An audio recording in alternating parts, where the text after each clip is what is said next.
Welcome to VS4 news.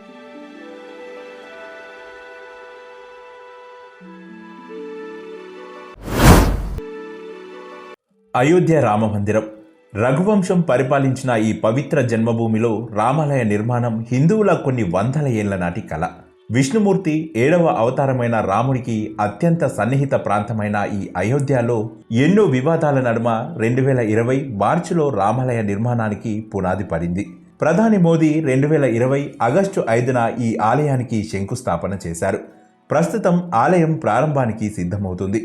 మొత్తం 3 దశల్లో ఆలయ నిర్మాణం జరగనుండగా ప్రస్తుతానికి మొదటి దశ పూర్తయింది. ఈ నేపథ్యంలో జనవరి 22న ఆలయ ప్రారంభోత్సవానికి 6,000 మంది ప్రముఖులకు ఆహ్వానాలు అందాయి.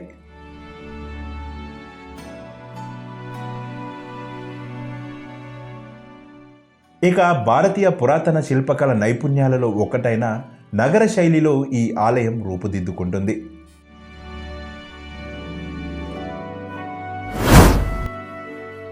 వెయ్యేళ్లైనా చెక్కు చెదరకుండా ఉండేలా ఆలయాన్ని నిర్మిస్తున్నారు. రిక్టర్ స్కేల్పై 10 తీవ్రతతో సంభవించే భూకంపాల్ని సైతం తట్టుకునే విధంగా పటిష్టంగా కడుతున్నారు. ఇంతటి భారీ ఆలయాన్ని భూమి మోయలేక కుంగిపోతుందని 400 అడుగుల వెడల్పు, 300 అడుగుల పొడవు విస్తీర్ణంలో 50 అడుగుల లోతు నుంచి మట్టిని తీసేసి సిమెంటు బదులు 28 రోజుల తర్వాత రాయిగా మారే మట్టిని 12 మీటర్ల లోతులో 47 లేయర్లుగా పోసి పునాది నిర్మించారు. దీని మీద 22 అడుగుల ఎత్తైన పీఠం, దాని మీద ఈ ఆలయాన్ని నిర్మించారు.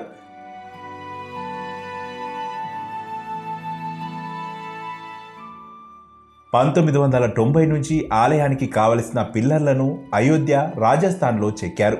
ఇక తీర్పు వచ్చే నాటికి గ్రౌండ్ ఫ్లోర్కు కావలసిన పిల్లర్ల శిల్పాలు పూర్తయ్యాయి.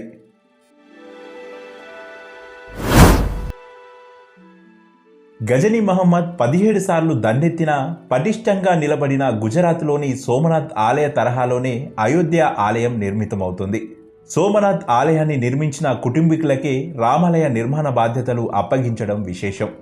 గ్రౌండ్ ఫ్లోర్లో 1949వ సంవత్సరంలో ఓ రోజు అర్ధరాత్రి వెలిసిన రామలక్ష్మణ, భరత శత్రుఘ్నులు స్వయంభులుగా వెలిసిన విగ్రహాలను భక్తుల దర్శనార్థం పటిష్ఠించనున్నారు.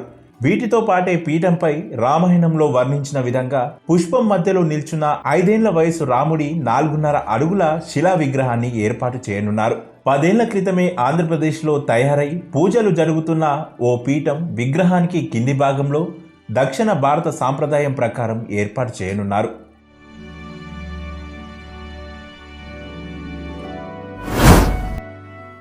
అయితే ఏటా శ్రీరామనవమి రోజున మధ్యాహ్నం 12 గంటలకు సూర్యకిరణాలు గర్భగుడిలోని రాముడి నుదిటిని తాకేలా శిఖరంపై ఏర్పాట్లు చేశారు.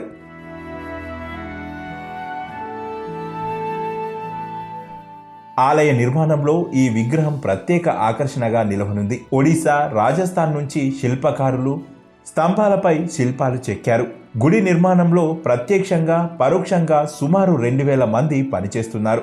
భక్తులను అబ్బురపరిచేలా మందిర నిర్మాణంలో 17,000 భారీ గ్రానైట్ రాళ్లను ఉపయోగించారు. ఇందులో ఒక్కో రాయి 2,000 టన్నుల వరకు బరువుంటుంది. నిర్మాణంలో ఉపయోగించిన 12 లక్షల ఇటుకలు ప్రజల దర్శనార్థం ఊరూరా తిప్పారు. గుడి తలుపులు తెలంగాణ నుంచి అనురాధ టింబర్ డిపో వారు అదనంగా రూపొందిస్తున్నారు. విగ్రహాలు భూమిని స్పృశించే విధంగా బేస్మెంట్ నుంచి ఓ కాపర్ పైపుని ఏర్పాటు చేశారు. ఈ ఆలయ నిర్మాణంలో ఇనుము, సిమెంట్ ఎక్కడా ఉపయోగించకపోవడం ఈ ఆలయం ప్రత్యేకతకు నిదర్శనమని చెప్పవచ్చు.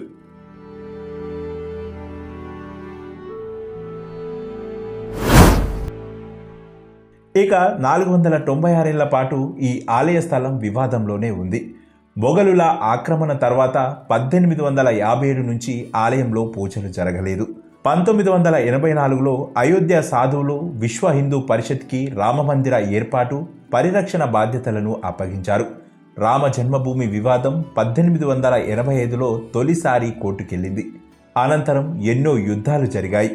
ఇప్పటి వరకు రామ జన్మభూమి కోసం 77 యుద్ధాలు జరగ్గా వాటిలో దాదాపు 4 లక్షల మంది ఈ ఆలయం కోసం ప్రాణత్యాగం చేశారు.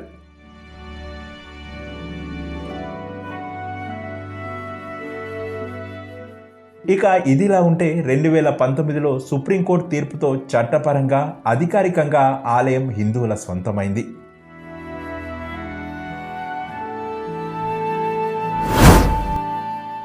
శిల్పకళలో అత్యంత ప్రాచుర్యం పొందిన గుజరాత్లోని అహ్మదాబాద్కు చెందిన సోంపుర కుటుంబం ఈ ఆలయ ఆకృతిని రూపొందించింది. ఈ ఫ్యామిలీకి చెందిన 77 ఏళ్ల చంద్రకాంత్ సారథ్యంలో ఆలయ నిర్మాణం రూపుదిద్దుకుంది. వీరి కుటుంబానికి ప్రత్యేక చరిత్ర ఉంది. 15 తరాల నుంచి సోమ్నాథ్, అక్షర్ధామ్ వంటి కట్టడాలు వీరి పూర్వీకులే రూపొందించారు. సోంపుర కుటుంబీకులు ఇప్పటి వరకు దేశ విదేశాల్లో 200కు పైగా ఆలయాలను డిజైన్ చేశారు. తాతతో కలిసి సోమనాథ్ ఆలయ పునర్నిర్మాణంలో చంద్రకాంత్ పనిచేశారు. నగర శైలిలో నిర్మితమవుతున్న ఈ రామమందిరంలో 366 స్తంభాలు ఉపయోగిస్తుండగా గర్భగుడి అష్టభుజి ఆకృతిలో, ఆలయ పరిధి వృత్తాకారంలో ఉంటుంది.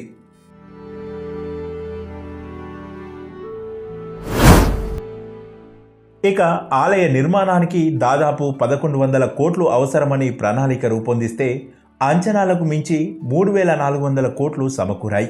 వీటిని బీజేపీ, ఆర్ఎస్ఎస్, విహెచ్పి శ్రేణులు స్వచ్ఛందంగా సేకరించారు. అనతి కాలంలోనే విరాళాలు పుష్కలంగా సమకూరడంతో ఆలయ నిర్మాణం మరింత వేగంగా జరుగుతుంది.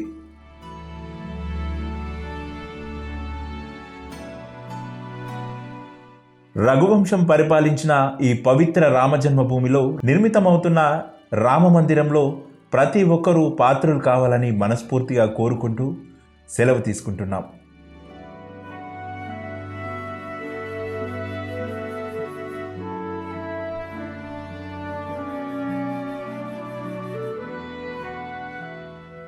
ఇలాంటి మరెన్నో ఇంట్రెస్టింగ్ న్యూస్ కోసం VS4 న్యూస్ ఛానల్ని సబ్స్క్రైబ్ చేసి పక్కనే ఉన్నటువంటి గంట సింబల్ని నొక్కండి. ఇలా గంట సింబల్ నొక్కడం ద్వారా మేము చేసేటువంటి ఇలాంటి లేటెస్ట్ అప్డేట్స్ అన్ని మీకు ఎప్పటికప్పుడు నోటిఫికేషన్ ద్వారా అందుతాయి. మరొక ఇంట్రెస్టింగ్ టాపిక్తో మరొక వీడియో ద్వారా మళ్ళీ మీ ముందుకు వస్తాం. అంతవరకు సెలవు.